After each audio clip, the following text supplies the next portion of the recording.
Olá, eu me chamo Andréia Auerbach Vieira, eu sou artista plástica brasileira e moro há 15 anos no Canadá. Eu fiz uma cirurgia bariátrica, que na época chamavam capela, há quase 20 anos atrás no Brasil, por laparoscopia. Mas a minha história de obesidade começou na infância. Eu era uma bebê gordinha, fofinha, aquela que todo mundo chamava de bebê Johnson naquela época, né? E o que aconteceu foi que essas dobrinhas, essa fofinha, esses excessos continuaram. Eu fui uma criança bem acima do meu peso. Eu lembro quando eu estava na quarta série, para mim foi bem traumático, uma aula de educação física. Todas as minhas amigas pesavam em torno de 40 quilos e eu lembro que eu pesava 68.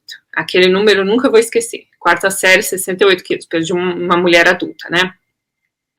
Aí o que aconteceu? Eu me tornei uma adolescente obesa, com todos aqueles péssimos hábitos, sedentária. E na minha casa, assim, a gente não tinha o costume de praticar atividade física constante. Não é que nem hoje, que tem essa história que todo mundo apoia e que vamos fazer todo dia, pelo menos 5 vezes por semana. Então, pra gente era aula de vôlei 2 vezes por semana e achava que estava bom. Mas quando você tem tendência para engordar e você está batalhando contra a obesidade, as coisas não se resolvem com 2 vezes por semana, 45 minutos cada aula. E o que aconteceu foi que, com 13 anos, eu sempre fui alta e eu estava muito acima do meu peso, e foi quando eu comecei a fazer aquelas dietas malucas e comecei a tomar anfetaminas. Eu lembro que eu jogava vôlei e o que acontecia era que meu peso oscilava demais. Então, eu não consegui ter uma carreira no vôlei, porque eu tinha que ficar tomando medicação o tempo inteiro para manter meu peso baixo. E a anfetamina realmente me deixava tão agitada. Eu lembro que, tipo, tinha vezes que eu tava tremendo, assim. E isso que eu comecei com 13 anos. E aí, quando eu parei de tomar anfetamina, toda vez que eu parava, eu ganhava peso e mais um pouco, né? Como que acontece com todo mundo, porque enquanto a gente não muda o hábito, né, a gente sempre vai ganhar o peso de novo. Aí, quando eu tinha mais ou menos 18 anos, eu resolvi que eu não ia mais fazer dieta. Aí eu pensei comigo mesma, eu vou me aceitar, eu sou feliz assim, eu visto meu biquíni, com 117 quilos eu tô feliz, mas a sociedade sempre julga a gente, né? Então, eu me lembro, meu pai tinha um barco e a gente viajava, ia para Angra, tudo, e eu podia estar feliz, mas daí passava aquelas crianças, faziam piada, e, tipo, as pessoas olhavam, tem sempre aquele julgamento, né? Então, isso era muito doloroso, sempre foi muito doloroso. Aí eu me mudei para os Estados Unidos, depois da faculdade, para fazer meu mestrado, e morando sozinha nos Estados Unidos, é óbvio que eu engordei ainda mais. Eu cheguei ao ponto da obesidade mórbida e eu fiquei com 143 quilos. 143,800 foi o peso que eu marquei na manhã da cirurgia. Eu voltei para o Brasil depois do mestrado, e o que aconteceu foi que uma amiga minha tinha feito a cirurgia bariátrica 6 meses antes e estava emagrecendo um monte, e eu fiquei super empolgada. E eu pensei, eu não quero continuar do jeito que eu tô. Era uma coisa assim muito experimental, a taxa de óbito ainda era alta, mas eu pensei comigo mesma, eu prefiro morrer do que carregar esse karma pro resto da vida. Porque as pessoas me julgavam onde eu ia, até na manicure. Eu lembro o comentário da minha pedicure uma vez me falando que eu tinha a pele do canto do meu dedão incomodava porque meu pé era muito gordo. Então, eu tinha que passar por situações, assim, péssimas, de não caber em cadeira, de quebrar cadeira em restaurante, aquela bem dramática, entendeu? Então, eu cheguei ao ponto que eu pensei comigo mesma, eu prefiro morrer do que carregar isso pelo resto da minha vida. E foi o que eu fiz. Eu marquei uma consulta, e como foi tudo muito rápido, foi tudo muito aprovado, na época eu tinha condições, então, tipo, eu fui na consulta, eu lembro que eu estava na praia, e eu subi a serra sozinha para fazer uma consulta no dia 27 de dezembro. E o médico me deu todos os exames, e no dia 15 de janeiro eu operei.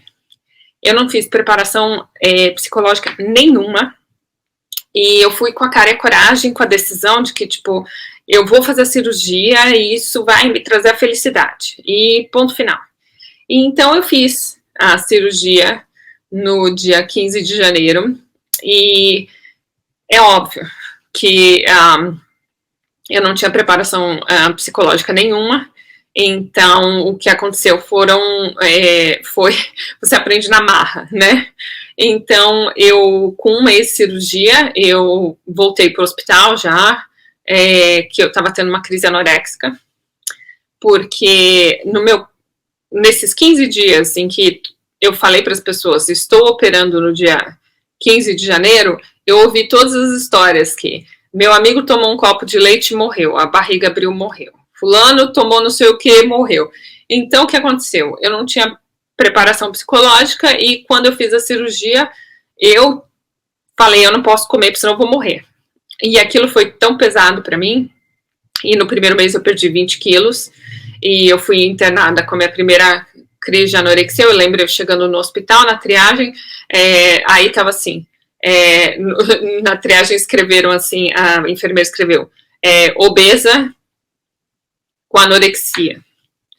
Aquilo para mim acho que foi pior ainda, porque era mais um rótulo na minha carcaça. E então eu precisei de acompanhamento psicológico dali para frente, e eu demorei anos para conseguir desvincular a imagem de que a magreza me traria felicidade. Eu emagreci tudo que eu sonhava.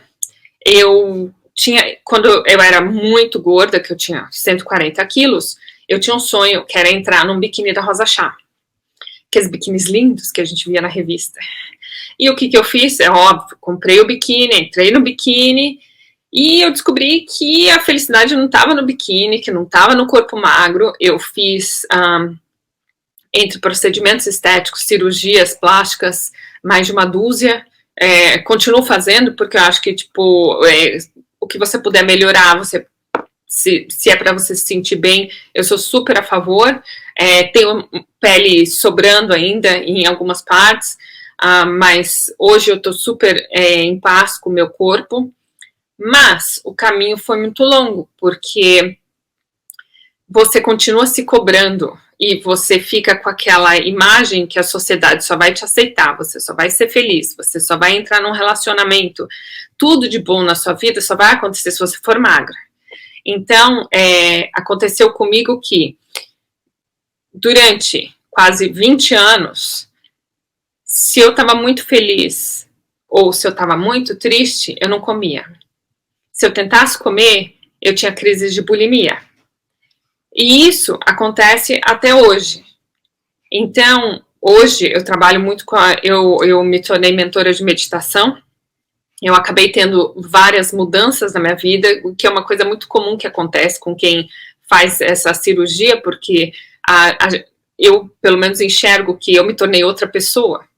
Eu dou valor para outras coisas, e principalmente a parte de imagem, com o tempo você se desvincula dessa parte em que a sociedade julga tão importante, porque você já passou pelos dois lados.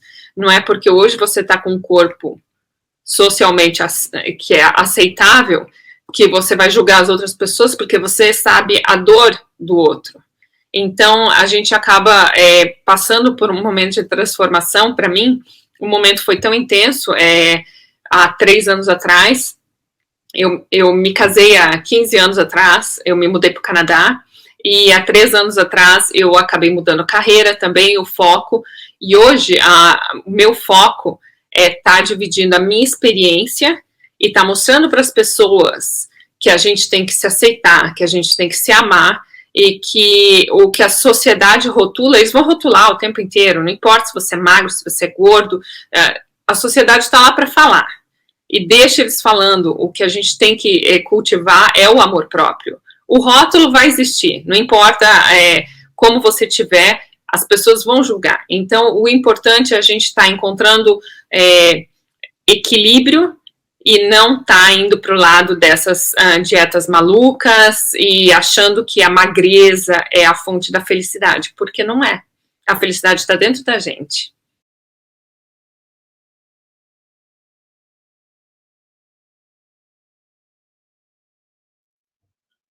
Olá, me chamo Daniel Costa, tenho 42 anos, nascido em São Paulo e tenho um histórico com obesidade desde a adolescência, onde ela se instalou e começou a tomar assim uma forma mais perigosa. Não só em termos de saúde em si, mas em termos sociais, em termos de autoaceitação e uma série de outras coisas. É uma época, estamos falando de quase 25 anos atrás, que não tinha tanta informação, a gente não tinha internet nem nada, e a gente vivia numa época que era muito mais estigmatizada. Então, as relações sociais, principalmente, elas eram bloqueadas, a gente tinha dificuldade em nos relacionarmos socialmente, porque sempre teve estigma, bullying, que é uma palavra muito usada hoje em dia, e tudo mais. E obesidade é uma doença, assim, por mais que nós tenhamos força de vontade, tenhamos uma certa quantidade de informações, se não for tratada de forma adequada, ela não consegue ser controlada ou até mesmo curada, eliminada. Eu não acredito em cura para a obesidade é uma condição que te acompanha até o final da vida, você tem que ter controle sobre isso, né? Tem que ser domesticada, e a gente não pode baixar a guarda por hipótese alguma, senão acontece. Temos uma condição, uma predisposição ou uma somatória de fatores ambientais e genéticos que nos fornecem a condição de obesidade, né? Um portador de obesidade, somos pessoas que têm obesidade, não somos obesos, por assim dizer. Hoje eu não me considero mais obeso, me considero que tenho uma vida extremamente saudável, o peso varia bastante, muito mesmo, e eu fiz a redução do estômago, a gastroplastia, em 2007, ou seja, já faz muito tempo. A consulta, a princípio, assim, eu pesquisei muito antes de propor, né, desse projeto, né, vamos dizer assim, de gastroplastia. Inclusive, gente da minha família passou pela cirurgia, eu vi acontecendo, né? Então, a minha pessoa, minha tia, no caso, ela emagreceu absurdamente, assim, muito, muito. O MC dela era, assim, abaixo do esperado, muito abaixo do esperado, inclusive. E eu me surpreendi com aquilo, eu falei, é um resultado legal. Então, pesquisei, fiz a consulta, não é uma consulta com médicos, são com vários médicos, mas a gente começa com o cirurgião, é o primeiro contato. Ele explica todos os prós e os contras, eu fui muito bem acolhido nesse sentido. O lado psicológico também eu fui bem acolhido. O lado nutricional também, acho que todos os profissionais que eu passei pré-cirurgia, eu tive sorte, não sei se foi sorte ou não, a competência, mas foram muito bons, assim, me deixaram muito confortável com a cirurgia. Porém, depois de feita a cirurgia, eu tive muita variação de peso e eu não entendia o porquê, as razões disso, né? Eu não emagreci da mesma forma como a minha tia emagreceu, eu não emagreci da mesma forma como as outras pessoas emagreceram. Então, eu tive que me esforçar muito mais do que o que era proposto, entre aspas, do que era combinado, né, no pós-cirúrgico, né. Eu tive ganho de peso rápido, assim, oscilava, até hoje meu peso oscila se não tomar cuidado, eu tenho que tomar muito cuidado com ele, e é uma coisa assim, que ao longo, não sei se é por causa da cirurgia em si, por causa da mecânica da cirurgia, da ciência envolvida, a longo prazo, os resultados para mim não foram esperados em função da cirurgia, né? Então, eu tive que combater a obesidade de outras formas, sendo mais incisivo com a nutrição, mais incisivo com os fatores psicológicos barra psiquiátricos, mais incisivos hoje com os fatores de aceitação física mesmo, de aceitação da autoimagem, e mais incisivo principalmente com a atividade física, que hoje é uma coisa que permeia e pauta a minha vida. Já faz um certo tempo que eu sou entusiasta, vamos dizer assim, atleta não profissional de algumas modalidades esportivas, mas isso é uma coisa extremamente importante na minha vida, é o que me ajudou a combater a obesidade, que me ajuda até hoje a combater a obesidade e me aceitar como eu sou. O que eu diria, assim, as consultas em si são muito boas, e eu acredito que hoje isso tem evoluído, assim, o pós-cirúrgico tem evoluído muito. Eu entendo que era uma época de experimentação ainda sobre alguns aspectos, e a gente não tinha estudos a longo prazo. Então, eu aconselho hoje, quem for fazer a cirurgia, é uma área, é uma época que está muito mais segura, eu acredito, do que na época que eu fiz. Muito tempo atrás, 13, 14 anos atrás. Então, eu já tenho histórico de 14 anos do que aconteceu, estudos do que aconteceram. Então, eu acho que hoje os profissionais têm mais condições, têm mais históricos, têm mais vestígios científicos para propor tratamentos, vamos dizer assim, condutas médicas que vão levar a resultados mais assertivos conforme as pessoas realmente querem, sim. Eu acho que não é, no meu caso muito específico, não foi os médicos que erraram nem nada, mas talvez uma condição que não tenha sido prevista em algum momento. Eu me senti várias vezes frustrado com o tratamento, falei, por que na minha vez não deu certo nem nada? Pesquisei, acontece com outras pessoas também, não sou o único nisso, embora nós sejamos a minoria em termos de resultado em função da cirurgia, mas há jeito sim, eu acredito que hoje a gente tem mais informação, tem mais recursos e os médicos estão munidos com muito mais informações, como falei, baseados em históricos de pacientes, inclusive os meus históricos, que possam promover condutas melhores para as pessoas, sim. As pessoas falam, você operaria, mesmo sabendo de tudo isso, você faria de novo a cirurgia? Sim, faria. E hoje, se me perguntasse se eu tivesse um problema de obesidade, como eu tinha na época, eu faria a cirurgia? Com maior certeza e com mais afinco. Assim, para mim foi difícil, mas foi o recurso que eu tive na época e é um recurso que eu aconselho para as pessoas, desde que respeitados os protocolos, desde que respeitados, vamos dizer assim, os contextos de cada pessoa, porque obesidade não é uma coisa única, é uma doença multifatorial que exige um tratamento multifatorial e multidisciplinar. Desde que isso seja respeitado e avaliado por todos os médicos, que não vire varejo, eu acredito que é uma ferramenta excelente, não é a única, mas ela é majoritária num tratamento de combate a uma doença, vamos dizer assim, eu diria que uma categoria dessa doença, que nem toda obesidade precisa e pode ser combatida com a cirurgia bariátrica, mas se respeitados os limites, enxergado o contexto para ela, sim, aconselho e as consultas realmente fazem diferença. É isso que eu tenho para dizer agora, obrigado pela oportunidade.